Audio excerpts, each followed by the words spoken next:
अस्सलाम वालेकुम। एक बड़ा फेमस कॉमेडियन है जेरी साइनफील्ड।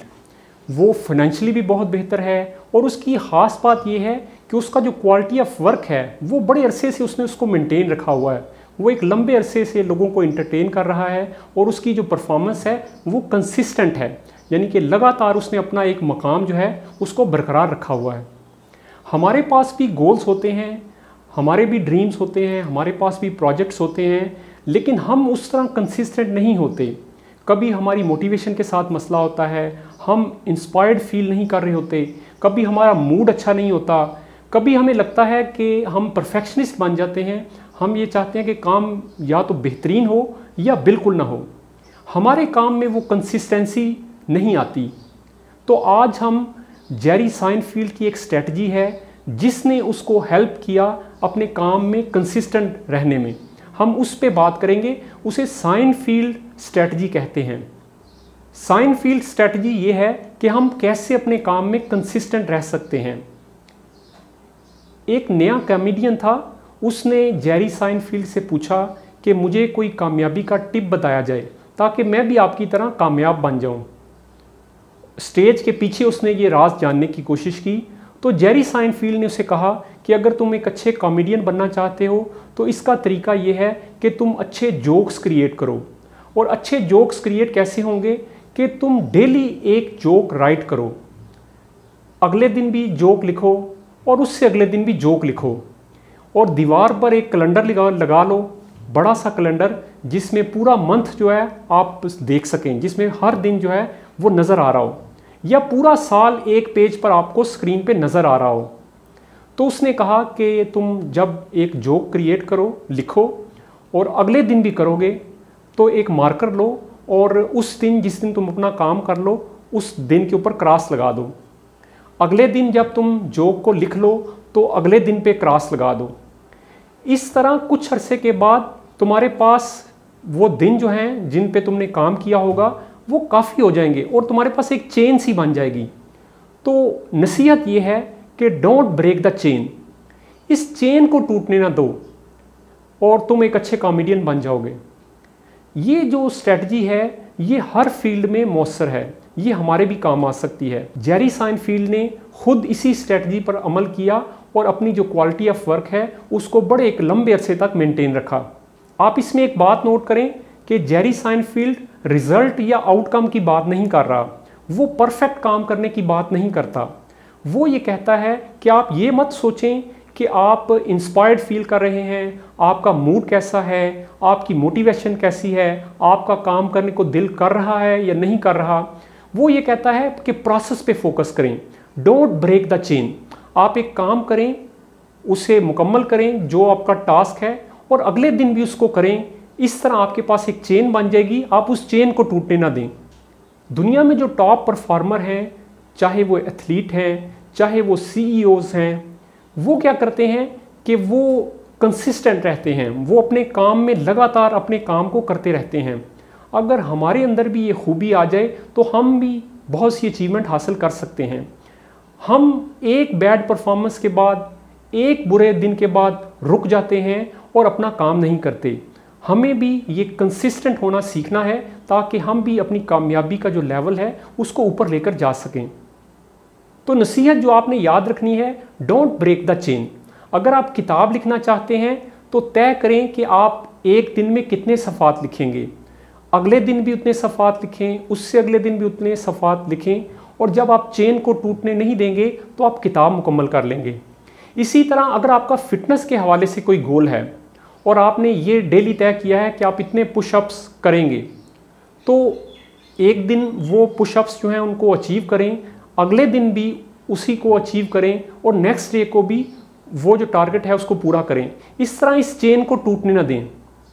अगर आप अपने इल्म में इजाफा करना चाहते हैं और आपने ये तय किया कि आप रोज़ाना इतने सफ़ात पढ़ेंगे, तो आप इसी तरह इसी चेन के असूल पर अमल करते हुए अपने नॉलेज में इजाफा कर सकते हैं।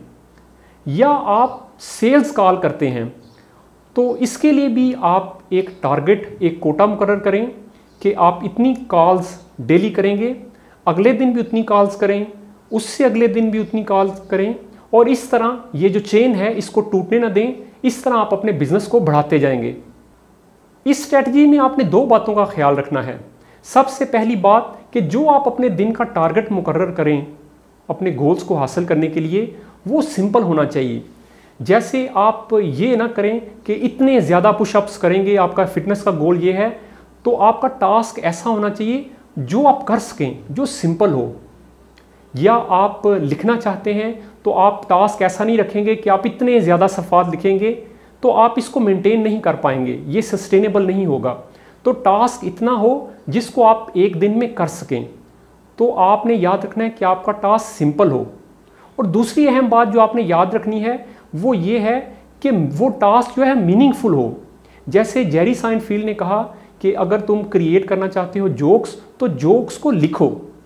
देखें, जोक्स के बारे में रिसर्च करना ये सिंपल तो होगा, लेकिन ये मीनिंगफुल नहीं है। इससे आपको इतने अच्छे रिजल्ट्स नहीं मिलेंगे। जब आप लिखने के प्रोसेस पे फोकस करेंगे तो इससे आपको रिजल्ट्स मिलेंगे। इसी तरह अगर आपका फिटनेस का कोई गोल है और आप फिटनेस पे कोई अच्छी किताब पढ़ते हैं, तो ये सिंपल तो होगा गोल आपका, लेकिन ये मीनिंगफुल नहीं होगा। मीनिंगफुल ये है कि आप पुशअप्स तय करें कि आप इतने पुशअप्स लगाएंगे, इतने करेंगे, तो ये मीनिंगफुल गोल है जो आपको फिटनेस के गोल में आपकी हेल्प करेगा। तो आपका जो टास्क है वो सिंपल होना चाहिए और मीनिंगफुल होना चाहिए। कनाडा का एक बैंक था, उसने एक नौजवान को हायर किया, उसकी 23 साल उसकी उम्र थी। तो उसका काम ये था कि उसने सेल्स कॉल करनी थी, और वो जो इलाका था उसमें बैंक का ये ख्याल था कि यहाँ कोई इतना बिजनेस मौजूद नहीं है, तो उनका ख्याल था कि इसकी कोई परफॉर्मेंस इतनी अच्छी नहीं होगी। लेकिन जब कुछ अरसे के बाद उसकी परफॉर्मेंस को देखा गया तो उसकी परफॉर्मेंस बहुत शानदार थी। तो जब उसकी स्ट्रेटजी जानने की कोशिश की गई कि वो कैसे काम करता है, तो उस नौजवान ने ये बताया कि उसके पास एक जार होता है, 2 जार होते हैं बेसिकली, और उसमें 120 पेपर क्लिप होते हैं एक जार में। तो जब वो एक कॉल कर लेता है अपनी क्लाइंट को अपनी सर्विसेज, अपनी प्रोडक्ट्स के बारे में बताते हुए, तो वो खाली जो जार है उसमें एक क्लिप डाल देता है। इसी तरह जब वो दूसरी कॉल कर लेता है तो वो एक क्लिप और उठाकर खाली जार में डाल देता है। इस तरह वो दिन के इख्तिताम पर जो भरा हुआ जार है उसको बिल्कुल खाली कर देता है। तो ये सिंपल स्ट्रेटजी थी जो वो यूज़ करता था। नौजवान की परफॉर्मेंस बड़ी ज़बरदस्त रही और उसको बाद में एक बड़ी कंपनी ने हायर कर लिया। ये जो विजुअल मेजरमेंट है ये बड़ी अहम है। आप भी, अब कोई जार हो सकता है जिसमें मार्बल हो सकते हैं, जिसमें पेपर क्लिप्स हो सकते हैं, जिसमें बालों की कोई पिन हो सकती है, कुछ भी हो सकता है। तो ये जो विजुअल मेजरमेंट होती है ये बड़ी इफेक्टिव होती है। एक और बात जो आपने याद रखनी है कि जो टॉप परफॉर्मर होते हैं उनके बारे में कहा जाता है कि दे show up and deliver day after day. वो हर रोज़ शो अप करते हैं, डिलीवर करते हैं, जो उनका डेली का टारगेट होता है उसको अचीव करते हैं, और अगले दिन भी वो अपने टारगेट को अचीव करने के लिए तैयार होते हैं। तो आपके लिए भी स्ट्रेटजी ये है कि डोंट ब्रेक द चेन। अगर आप किताब लिखना चाहते हैं, अगर आप अपने इल्म में इजाफा करना चाहते हैं, अगर आपका कोई फिटनेस का गोल है, अगर आपका सेल्स के हवाले से कोई गोल है, तो डोंट ब्रेक द चेन।